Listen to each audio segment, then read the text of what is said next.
I love for you to subscribe and just watch me just do my thing.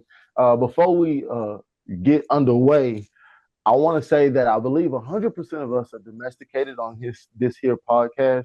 So right now, I just want to shout out my wife, Mrs. Mercedes Miles, real quick and let niggas know because like everybody don't know that I'm married. I like want to shout that shit to the rooftops because like I love the woman that I'm with and shout out to the wives everywhere who doing a big one.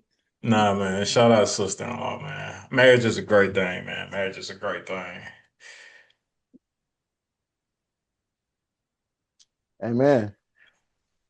Oh, wow, this is a freestyle.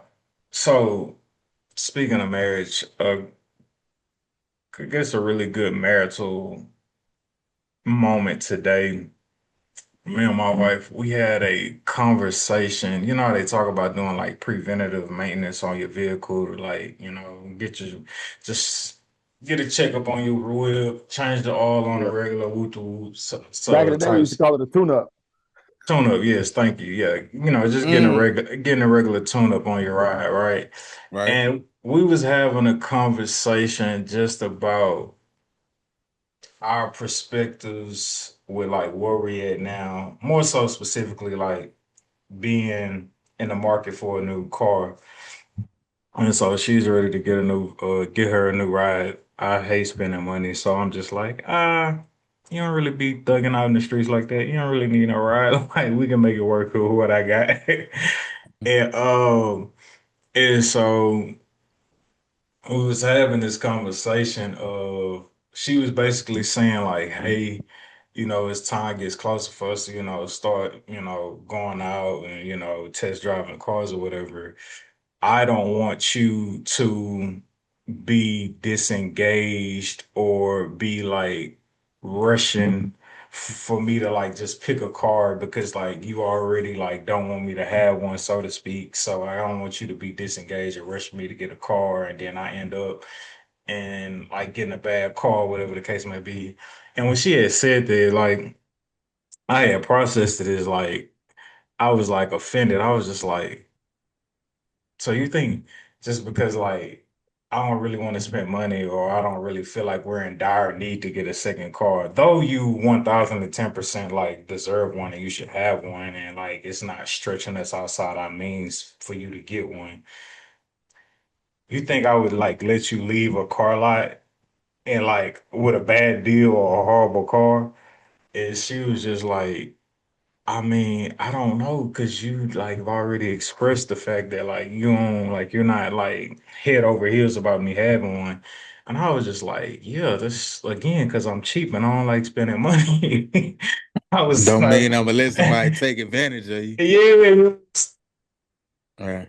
like what do you take me as? You know what I'm saying? She was just like, well, she's like, that's just like that was just my perspective outside looking in from my vantage point or whatever. Cause like I've kind of been like hands off. I've kind of like let her do the research or whatever. And then I guess you could say like for then I look at it and be like, maybe we could do that, or maybe we can't or whatever. And I was just expressing to her, I was like, yeah, when we start going to dealerships or whatever the case may be, I say you can't take my no. If I'm saying no to a car, like you can't take that as me being disengaged and me not wanting you to have one. Like you gotta know that that's like my better judgment of being like, nah, we can find something better.